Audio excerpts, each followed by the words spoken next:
cast out into the cold. The wind cut through the morning stillness, carrying the sharp scent of frost and wood smoke. Eleanor Whitfield stood on the packed dirt outside the Whitfield homestead, one hand resting on the swell of her belly, the other clasping her son's small fingers. 6-year-old Tommy pressed close against her skirts, eyes wide and searching the yard for some sign they might be welcome inside again. There was none. The heavy front door thudded shut, and Margaret Whitfield's words still rang in Eleanor's ears, cold, clipped, and final. "You've brought shame enough to this family. Take your boy and whatever you can carry. You'll not stay here another night." Eleanor tried to speak in her defense, but her mother-in-law had turned her back. Harold Whitfield lingered in the doorway a moment longer, gaze low, before closing the latch with a quiet click. He would not challenge his wife's decree. Eleanor's breath shuddered in the crisp air. The morning sun was pale, casting long shadows across the frozen yard. Her boots crunched on the thin layer of snow as she began walking, guiding Tommy toward the open trail. The weight of the unborn child slowed her pace, but she dared not stop. Every step away from the Whitfield land was a step into uncertainty. "Why can't we stay, Mama?" Tommy's voice was small, wavering. Eleanor glanced down at him, brushing her thumb over his knuckles. "Some people's hearts aren't as warm as they should be, darling. We'll find a better place." It was a half-truth. The real reason lay deeper, in whispered suspicions and the unspoken knowledge that the child she carried might not belong to her late husband at all. That secret had lived in her bones since the day of his death, and Margaret's scornful eyes had always seemed to see right through her. The wind bit harder the farther they walked. Fields stretched out in muted browns and whites, the horizon broken only by low hills and scattered pines. Eleanor's steps grew heavier. The ache in her back was unrelenting. She had not eaten since the night before. When her knees nearly buckled, she guided Tommy toward a rock outcrop for shelter. He watched her with anxious eyes, rubbing his mittened hands together. "I'm thirsty, Mama." Eleanor unhooked the small canteen from her satchel, finding only a mouthful left. She tilted it toward him, ignoring her own thirst. The metal was cold against her lips as she handed it over. That was when she noticed the figure on the ridge above them. He stood still as stone, framed by the pale sky, a tall man in buckskin and wool, long hair bound with a strip of leather, the glint of a silver ornament catching the light. For an instant, Eleanor's breath caught. She had seen Navajo men before from a distance, but never one watching her so intently. Tommy noticed too. He leaned against her leg. "Mama." The man descended the slope without hurry, each movement deliberate. When he drew close enough for her to see the dark steadiness in his eyes, Eleanor rose to her feet. He stopped a few paces away. In his hand was a small water skin, which he held out without a word. Eleanor hesitated. The stories told among settlers about Navajo warriors were a tangled knot of fear and half-truths, yet the kindness in his gesture was undeniable. She stepped forward, taking the skin. The water inside was cool and clean. She offered it to Tommy first, then drank herself, feeling the dryness in her throat ease. "Thank you," she said softly. The man inclined his head. "You are far from shelter." His voice was deep, unhurried. "We were turned out," she replied, the shame in her chest tightening. He glanced toward the darkening clouds gathering over the hills. "A storm will come before night." Eleanor's gaze flicked toward the empty road ahead. The thought of walking into snow with a child and heavy with pregnancy made her stomach clench. "I know a place," he said. "It is close." She looked down at Tommy. He was shivering, lips tinged with blue despite his coat. Every instinct told her to be wary, but another, deeper instinct told her this man meant them no harm. "What is your name?" she asked. "Daniel Greyhawk." "I'm Eleanor. This is my son, Tommy." Daniel gave the boy a brief nod, then turned toward the path he had come from. "Come, you will be warm there." Eleanor hesitated one heartbeat longer before taking Tommy's hand and following. They moved across the ridge, the land opening into red stone and brush. The air grew sharper, the wind carrying the first scent of snow. Eleanor watched Daniel's sure-footed steps ahead of them, noting the way he glanced back every so often, not with suspicion, but to be certain they were keeping pace. By the time the low entrance of a rock shelter came into view, the first snowflakes had begun to fall. Daniel held the flap aside, revealing the glow of firelight within. Eleanor stepped into the warmth, guiding Tommy toward the hearth. The scent of cedar smoke wrapped around her, and for the first time since leaving the Whitfields' gate, she felt her shoulders begin to loosen. Daniel set a pot over the fire without asking questions, his movements calm and assured. Eleanor watched him from where she sat. Tommy curled against her side. Outside, the wind began to rise. Inside, the uncertain beginning of something new settled quietly between them. Shelter in the storm. The fire crackled low, its light painting amber shapes across the stone walls. Eleanor sat near the hearth, letting the heat seep into her bones. Tommy had fallen asleep against her side, his small hand curled around the edge of a shawl. Daniel Greyhawk moved quietly in the dim space, tending the stew simmering in the blackened pot. He ladled a portion into a wooden bowl and offered it to her without ceremony. "You should eat," he said. Eleanor hesitated only a moment before taking it. The broth was simple: beans, corn, a trace of wild herbs, but the warmth spread through her chest, easing the hollow ache in her stomach. "Thank you," she murmured. Daniel settled opposite her, his back against the curved wall. For a time, the only sounds were the soft hiss of the fire and the wind pressing against the shelter's entrance. "Where will you go?" he asked at last. Eleanor's fingers tightened around the bowl. "I don't know. We have no home now. My husband's family made that very clear." Daniel's gaze was steady, neither prying nor pitying. "Why?" She met his eyes for only a heartbeat before looking down. "They blame me for things I cannot change." She did not speak the deeper truth, that her unborn child was not her husband's. Not yet. Outside, the wind shifted, carrying a rattle of ice against the rock. "You should stay until the storm passes," Daniel said. "The roads will be dangerous." Eleanor wanted to refuse, to cling to the idea of moving forward, but Tommy's safety outweighed her pride. "Thank you. Just until it clears." Daniel inclined his head and rose, pulling a woven blanket from a shelf. He draped it over her shoulders with quiet care, the gesture startling her more than it should have. His hands were warm, calloused but gentle. Tommy stirred and murmured in his sleep. Daniel's gaze softened as he glanced at the boy. "He is strong," he said, "like his mother." Eleanor gave a faint smile, unsure whether it was kindness or truth. The storm worsened as night fell. Snow hissed at the entrance, and the air outside turned white with flurries. Daniel placed more wood on the fire, its sparks lifting into the darkness above. When he sat again, Eleanor studied him in the shifting light. His features were sharp yet calm, his eyes reflecting the glow of the flames. She wondered what grief lay behind them, what losses had shaped the quiet man before her. "You live here alone?" she asked. He nodded. "It is easier that way." "Why?" A shadow crossed his face, though his voice remained even. "My wife died 3 winters ago. She carried our first child. Fever took them both." The simplicity of the statement struck her harder than if he'd spoken in sorrow. It was grief worn smooth by time, but not forgotten. "I'm sorry," she said softly. Daniel gave no reply, only fed the fire once more. Silence settled between them, but it was no longer the silence of strangers. The days passed within the shelter's red stone embrace. The storm raged on, wind howling through the canyons, forcing them into a rhythm of shared survival. Eleanor mended a tear in Tommy's coat using thread Daniel found in a small wooden box. Daniel hunted rabbits and gathered snow for water. Tommy warmed to him quickly, trailing behind as he checked the snares or sitting cross-legged while Daniel carved small animal figures from cedar. Eleanor found herself watching them together, an unfamiliar warmth coiling in her chest, a warmth she tried to dismiss. At night, while Tommy slept, Eleanor lay awake beneath the blanket, listening to the steady breathing from Daniel's side of the shelter.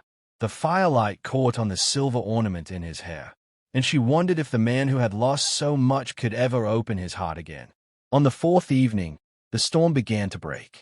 Pale sunlight touched the snow outside, though the air remained bitter. Eleanor felt the pull of the road return, the knowledge that she could not stay forever in the safety Daniel had provided. Yet leaving felt heavier than it should. That night, as Daniel returned from setting the last snails, Eleanor met him at the entrance. "The sky is clearing," she said. He studied her a moment before answering. "It will still be cold. You and your son should wait until the paths are safe." She hesitated. "You've done more for us than I can repay." Daniel's gaze held hers, steady and unreadable. "Not all debts are measured in coin." Something in his tone made her pulse quicken. She turned away, retreating to the hearth where Tommy was drawing shapes in the soot with a stick. When Daniel sat beside them, close enough for her to feel the warmth of his presence, Eleanor realized that the shelter had become more than just protection from the storm. It was a place where her heart had begun to thaw. The man from the past. By the fifth morning, the snow had crusted into glittering sheets, the sky a pale, cloudless blue. Eleanor stood at the edge of the shelter's opening, letting the cold air sting her cheeks. Daniel was across the clearing, checking his snails, his movements sure and deliberate. Tommy chased a drift of powder, his laughter carrying on the wind. For a moment, the world felt almost safe. Then she saw him. A lone rider emerged from the bend in the trail. A dark-coated man on a bay horse, the plume of his breath visible in the crisp air. Even before his face was clear, Eleanor's stomach tightened. Nathaniel Blake. He dismounted with a practiced swing, boots crunching on the frozen ground. His eyes swept over her with a familiarity that made her skin prickle. "Eleanor Whitfield," he said, his voice smooth as oiled leather. "I didn't expect to find you out here, and in such company." His gaze flicked toward Daniel, who had turned at the sound of hoofbeats. Daniel approached, his posture alert but calm. "Friend of yours." Eleanor's mouth was dry. "We knew each other before I married." Nathaniel's smile was a knife wrapped in charm. "More than you, I'd say." Tommy returned to her side, glancing curiously between the two men. Daniel's eyes sharpened, catching the tension in Eleanor's stance. "What brings you here, Blake?" she asked, forcing steel into her voice. "Trade route," Nathaniel replied casually, "though I couldn't pass by without saying hello to an old friend. And her boy." His eyes lingered on Tommy with a pointed weight that made Eleanor's pulse pound. Daniel stepped closer, his presence steady at her side. "If you've business, speak it." Nathaniel's grin faded to something colder. "Does he know, Eleanor, that the child you carry isn't your husband's?" The words hit like a slap. Eleanor felt Tommy stiffen beside her. Heat rose in her chest, part fury, part shame. She glanced at Daniel, expecting judgment in his eyes. Instead, she found only an unreadable calm. "This isn't the place," she said sharply. "You should leave." But Nathaniel didn't move. "You think you can run from the truth? You think your in-laws cast you out for nothing? You and I both know." "That's enough." Daniel's voice cut through the air, low and edged. For a long moment, the two men stared at each other. Then Nathaniel's smirk returned. "I'll be in the settlement 2 days from now. If you change your mind about wanting help, you know where to find me." He swung onto his horse and rode off, leaving the echo of his words behind. The silence afterward was thick. Tommy looked up at her, confusion clouding his eyes. "Mama, go inside." "Tommy," she said gently but firmly. When the boy had gone into the shelter, Eleanor turned to Daniel. Her hands trembled, but she forced herself to meet his gaze. "It's true. The baby, it's his. Before I married my husband, I made a mistake. One I've carried every day since." Daniel's expression didn't change. He studied her for a moment, as though weighing not just her words but the weight behind them. "You tell me this now because you think it changes something," he said at last. "Doesn't it?" Her voice was barely above a whisper. His eyes held hers steadily. "It changes nothing about who you are here. Now, I've known loss. I've known betrayal. What matters is the choices you make today." Her throat tightened. "I don't deserve your kindness." "That's for me to decide," he said simply. Eleanor looked away, the relief and guilt warring in her chest. The fire inside the shelter cast a faint glow onto the snow, and for the first time in years, she felt seen, not as a scandal, but as a woman surviving. Later, while Tommy slept, Daniel sat beside her near the fire. His voice was quiet, almost thoughtful. Blake is a man who uses truth like a weapon. He will not stop unless you face him. Eleanor met his gaze, something steady awakening inside her. Then I will face him. A faint smile ghosted over Daniel's lips, approval, or perhaps recognition of her resolve. Outside, the snow began to fall again in fine, whispering flakes, as if the land itself were holding its breath for what was to come. A place to belong. 2 days later, word came before dawn. A rider from the settlement brought a folded note, its paper creased and smudged from the journey. Eleanor read it twice, the words biting deeper with each pass. If you care for your standing and the boy's future, you will return at once, without the child you carry. Margaret Whitfield. Her fingers tightened around the paper until it crumpled. Across the fire, Daniel watched her, his expression unreadable. They'll take Tommy if I go back, she said quietly. But they'll never accept the baby. Daniel stirred the embers with the iron poker, the sparks flaring and fading. What do you want, Eleanor? The question landed heavy. For months, years, she'd lived by what others demanded, bending herself to fit a life that felt smaller than her own skin. Now, with the snow lifting and the road open, she felt the weight of choice pressing down on her. I want my children safe, she said. I want them to grow up without shame hanging over their heads. Daniel's gaze held hers steadily. Then you cannot go back. Her throat tightened. If I don't, I have nothing. You have your life. And theirs. His glance shifted toward Tommy, still asleep beneath the blanket. There's more strength in that than in any roof they offer you. The truth of it was a steady flame in her chest, burning away the last tethers to her in-laws' hold. But Nathaniel's shadow lingered. His smack, his parting words, he would not simply vanish. By mid-morning, Eleanor made her choice. She told Daniel she would not resign, that she would accept his offer to travel with him to his people. His only response was a short nod, but in his eyes she saw something unspoken, approval and a promise. They left before the sun was high. Daniel carried most of the supplies, guiding them along a narrow canyon path where red cliffs rose like silent sentinels. The air was sharp but bright, the snow thinning with each mile. By the second day, Eleanor's steps slowed. A dull ache wrapped around her middle, growing sharper with each hour. She tried to hide it, but Daniel noticed. You're in labor, he said, his tone calm but firm. It's too soon, she protested, though she knew the truth. They found a sheltered hollow beneath an overhang. Daniel spread blankets on the ground, stoking a small fire while Tommy fetched water from a nearby stream. His movements were sure, his voice steady, guiding her through each contraction. The hours blurred. Pain, breath, the sound of Daniel's voice grounding her through the storm of her own body. At last, a thin cry split the air. Daniel wrapped the newborn girl in a soft deerskin cloth and placed her in Eleanor's arms. She's strong, he said, a rare softness touching his voice. Eleanor traced the tiny curve of the baby's cheek with trembling fingers. All the shame, the whispers, the weight of her past felt suddenly small beside the warm, fierce presence of this new life. Tommy knelt beside her, peering at his sister with wide-eyed wonder. She's little, he whispered. She's ours, Eleanor said, her voice breaking. Daniel crouched beside them, his large hand resting lightly on the baby's swaddled form. If you choose, I will raise her as my own. No one will speak her name with scorn among my people. Tears stung Eleanor's eyes, not from weakness, but from the unshakable steadiness in his words. She looked at him, truly looked, and saw the man who had found her in the cold, who had given her shelter without question, who now offered her a place not out of duty, but choice.